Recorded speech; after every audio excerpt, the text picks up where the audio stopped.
Welcome to Red Hot Marriage. This episode is going to be loaded with great real life situations that recently has happened to us that we're navigating, and we try for the episodes that we do film to be an extension of our life, if you will, things that we're learning. And some of these things are hot off the press that like yesterday that we have to talk through, that we have to navigate. So welcome to this episode. It's gonna be awesome. Okay, so I guess let's start with just our question, right? Absolutely. So, what are some things that I do that completely annoy you? Some of those things. I think that whenever I have a picture of your time clock for doing things, you're not organized like 1, 2, 3, 4. The numbers can hit or miss. They're scrambled. At any time. The 12 can be in the 1, the 2, and the 9. It's all over the place. It's a whatever clock. Yeah. It's the whatever time I show up. That's where that's where I begin. Yeah. So and I think that's the biggest battle too with like anybody that is in this household, that they're so annoyed at my lack of time. Concern for time. Yeah. Like I just don't care about time, and even when we go back and pull the clocks back, you still figure out that it's behind, so you still adjust because for that. I'll do that.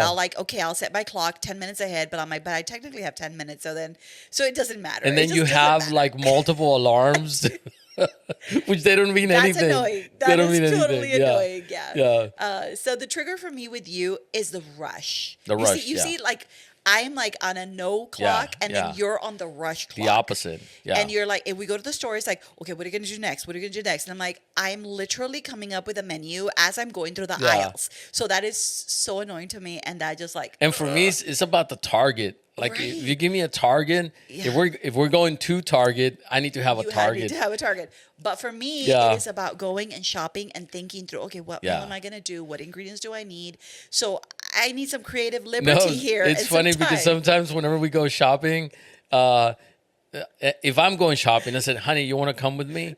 I already have 2 items that I'm going to go get. It's going to take me, excuse me, it's going to take me 7 minutes in and out. I'm gone, done. And then whenever I get there with you, you pull out a list. Yeah. You pull out a list on me. Well, now that we're here, let me go shopping. Like, no, honey, we had 3 items. Anyway, my target. Triggers, things that are under the skin, things that are really getting to us. And this is what we're going to talk about today, about things in marriage that maybe even trigger us without us even knowing it. Yeah. So and those are real. They are real. And I think that's one of the places where most couples disconnect, because they feel like, what is wrong with me? I don't even know what I did. I'm feeling completely disconnected from him or her. So what do I do and how to fix it? This is one of the topics that is most searched on Google. Like, how do I fix it? I'm disconnected. How do I fix it? I don't know what I am doing wrong. And it's a frustration that I know we see in a lot of couples. Yeah. And that's definitely a trigger. And how do you uncover those triggers, right? Like if this is happening and you feel that you have questions, like, what is happening? I don't know how to fix it. I don't know what I'm doing wrong. What is happening with the distance? So how do you uncover that trigger, right? And it's challenging because it's hard to get into your wife's mind or your husband's mind. You are not clairvoyant. You cannot read minds. No one can, right? And so that's the real challenge. Yeah, and I think what happens too is in marriage, we hear each other through a filter. And this is something that coming into marriage, we don't realize that our spouse is listening to us through a filter of their childhood, through a filter of maybe even trauma. And those filters are there and they are set in place. They have become a part of who they are. And anytime that we verbalize something, anytime that we're communicating with someone, we are going through that filter. with that individual, right? Yeah. And we can talk a little bit about what happened yesterday, because I think that goes right into what we're talking about today. So yesterday I was talking to a friend, and I was actually bragging on my husband and saying just how amazing he is, how he can learn anything, and how incredible he is with just being able to like literally learn anything. This man has gone from welding to pastoring to like learning how to code, like doing amazing things, right? So I'm bragging on him, and then we're talking about different positions and all these different jobs that are available, and I'm saying like this would be one that would fit my husband perfectly because he's had his license, and we're going through all that. I'm bragging, right? I'm bragging on him, and I get home and I had this this sent to me, and it was like an amazing opportunity, an amazing job, right? An opening. So I share it with him. I'm sharing with my husband and with my son about this position. And then he just like literally becomes so angry when I mention. I don't say it's anger. It's What just was like it? a really strong position on what you Derek, share what with was me. it, Derek? Derek is here with us. Derek says I was pissed. It was. It was like such a response. It was like, whoa. Even like I felt it and I've seen it before, but Derek witnessed it. And in him, see, and even Derek said, like, hey, Dad, like, chill, like, calm down. And, like, you don't see yourself how you respond whenever you're pressed. And then you go into immediately defense mode. So we're talking about But that's this, a trigger. because it was a trigger. Yeah. So then that night, I kind of just like, okay, backed off from it. I didn't even say what the context of that conversation was. But last night, I started telling you, hey, babe, what happened earlier? Yeah. I knew that I had to give you space, but I had to give myself space so I would just not punch you in the face. But I gave ourselves space, and then I came back and I'm like, hey, honey, like, what was that about? Like, what did I press that really had you respond like that? Yeah. I'm like, because it was a big response, and you're not like that. So then we talked. Yeah, and my response to that, and as I processed that moment when you asked me that question, was that this is something that I've been fighting, right, in my mind. Like the easiest thing for me to do, I've always been connected to the work that I do, whatever it is, a job, and it always goes back to what is the next job, the next thing that I'm going to do if I need to get a job, if I need to go into a job. That's always been part of it. It's kind of like the default. Yeah. And my biggest fight in this season is to learn how to navigate a business, how to structure a business, how to grow a business. So the only way to sever my default to always go to the comfort zone, go get a job, is to take that position on any type of my mind going to my default. And whenever Diana said that, I responded that way because that is the only way that I know to fend out and completely do away with my mind going to the easy route. Hey, let me just go get a job. No, I want my mind to trend into, I want to be creative in launching a business. How can I do it better? What can I do? That's the route that I want to take. So when Diana said that, that's the way I responded that way. I was like, no, I don't want nothing to my mind to go there. So it just came out. But that is the trigger. Yeah. So when that happened, there was a conversation that's going on in your mind on your own, right? You are battling these thoughts that you haven't shared with me. Yeah. And that's part of the breakdown in communication in marriage, that our spouse may be battling things that they are not. They don't know. They are not aware that is happening, but it is a battle that is internal. And then what happens, like, this could have turned into a big fight. This could have turned into like disconnection, into like not talking for days, into like forget it. And it could have been now about like, well, you don't believe in my dreams, blah, blah, blah, everything. But I love what we did, that we were able to like, okay, let's put this just on a pause for now and let's come back and revisit what's really going on beneath the surface. And I think this is where couples get lost, that we don't get curious of what really caused that. What button did I push? Yeah. Because I want to avoid that button next time, or I want to be sensitive to that. Now, knowing that about what you're experiencing, now we're in this together. Now I know what your battle is, and I'm going to come in and I'm going to help you navigate, this messy middle of like standing in there and pushing forward. I also think that that's part of the person that has the trigger to understand where the trigger comes from. Because if they don't understand, there's no way for them to articulate or share that with their wife or their husband. And so they can come to an agreement and create a moment where instead of creating distance, they create like intimacy. They create closeness. They create a teamwork to fight this off. Whatever the trigger is, it could be, for me, it was that, fighting that, but it could be something else that maybe the man might be going through, that every time he talks to his wife, he feels like his wife is mothering him. And he lashes out in any correction, any type of conversation that the wife is sharing to him, it can sound like this. So the husband lashes out and gets triggered, but he doesn't understand where that comes from. So he's got nowhere to go to communicate this. So this is a great point of awareness for any man. I'm speaking directly to the man. If you feel triggered when your wife, in any moment of instruction, any moment of sharing an idea, that you feel like conflicted, that you feel that someone is that she's being antagonistic to you, man, you need to take a pause and think through it. What in me is triggering this response? Where's it come from? And once you think through it, and you don't need to nail it, like you don't need to arrive, oh, this is pinpointed, but you need to take some time and share that with your wife.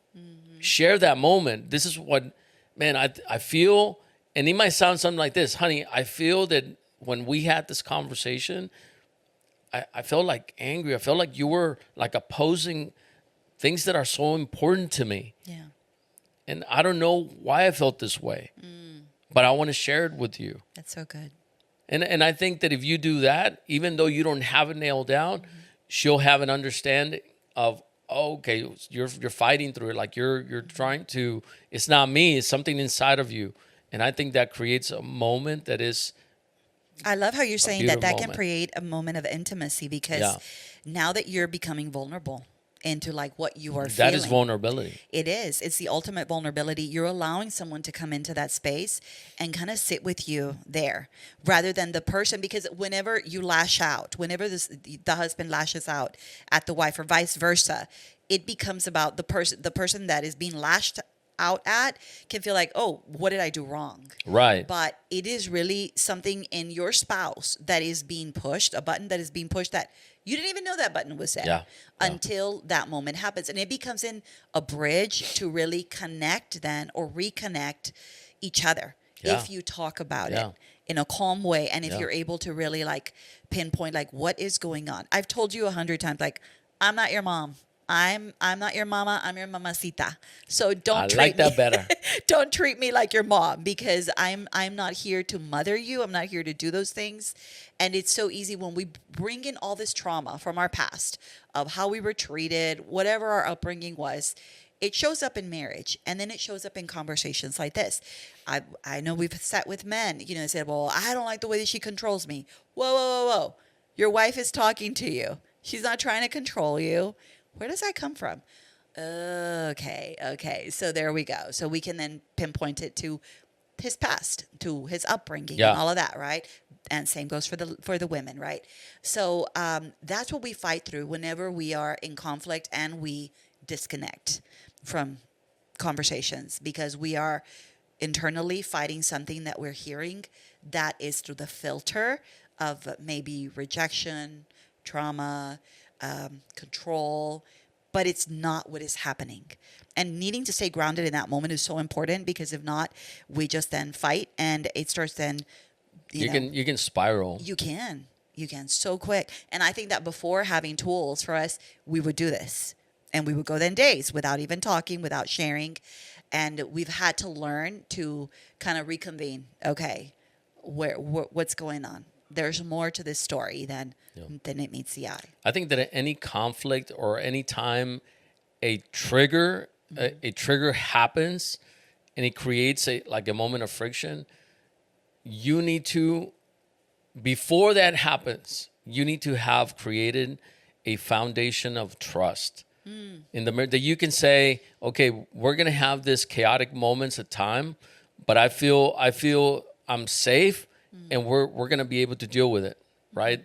That you don't have to be perfect all the time, because life is going to happen. Yeah. But if you have that foundation of trust, that foundation to be okay with not being okay, like later you can touch up on that and touch bases and then create those moments. I feel that that created for us a moment that was a moment of vulnerability for me, opening up and sharing with you what was on my mind. But also it felt like you were on my side. After that you were my partner, that you were a teammate, that you cared for what I was sharing with you. And that made like a big difference. And so the question is, how can you know how to solve these triggers? How can you find answers for whenever you feel distant and disconnected because of these triggers? Well, let's talk about then the repair, because you're talking about like how you felt after, but the repair, what would the repair look like when we did it? Okay, so it was confronting what had just happened. That was like, hey, babe, earlier today. You need to find out what.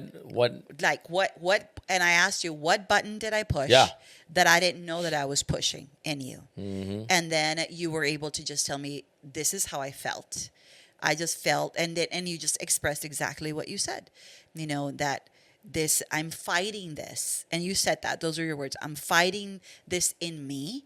And I feel that I have to come out and fight it also, like, because it's something that I'm constantly thinking about.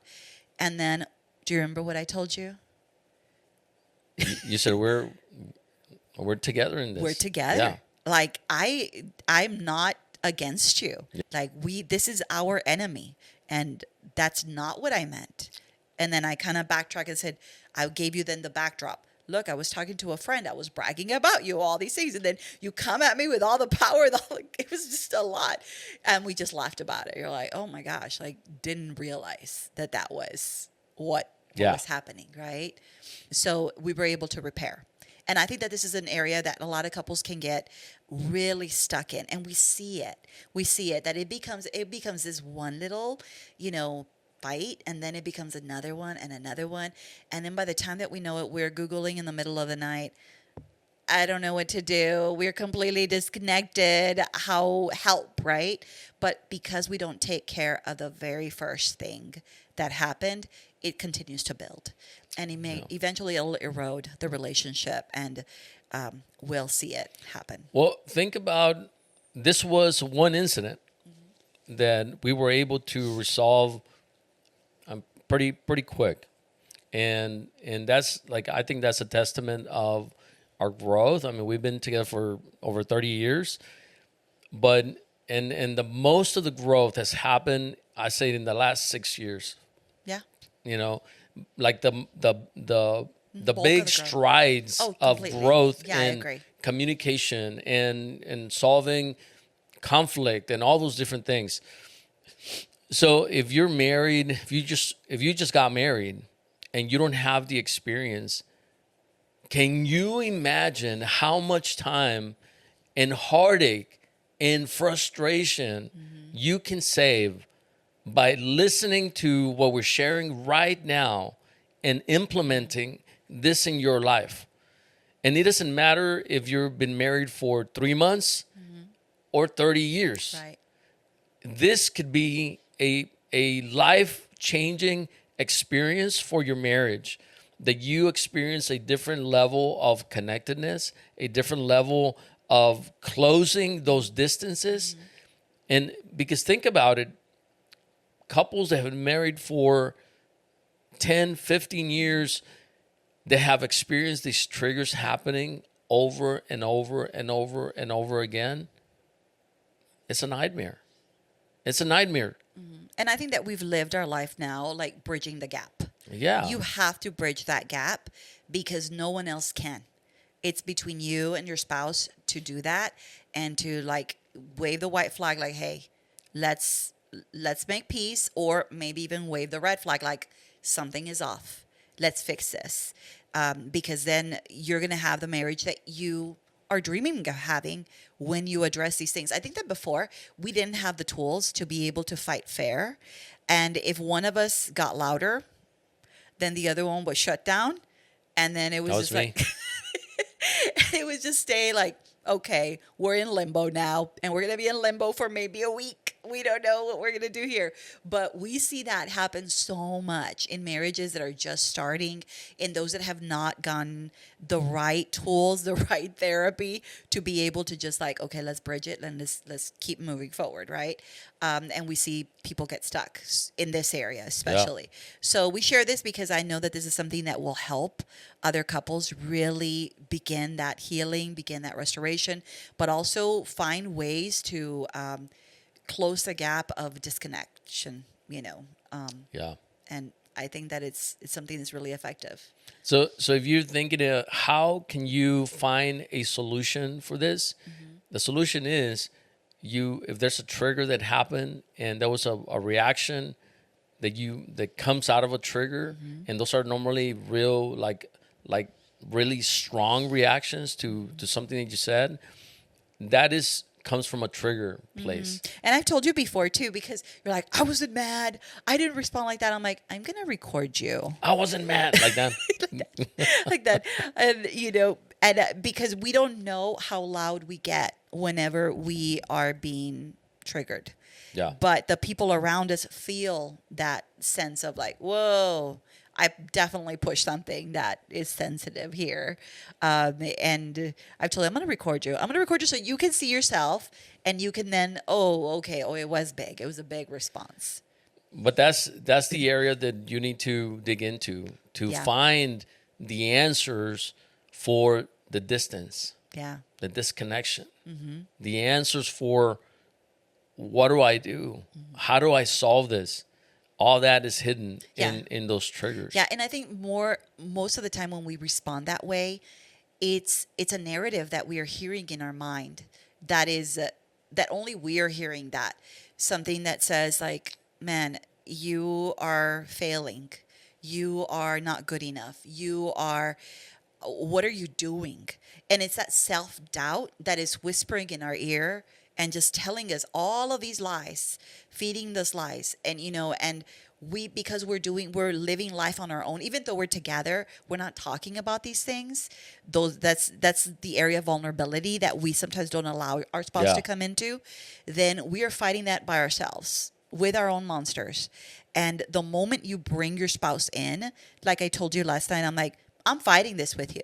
Like, I will know now that this is something that I have to guard myself and guard us, our relationship, in you feeling like this, because I'm also fighting this with you. Like, no, you're not going to fight this by yourself.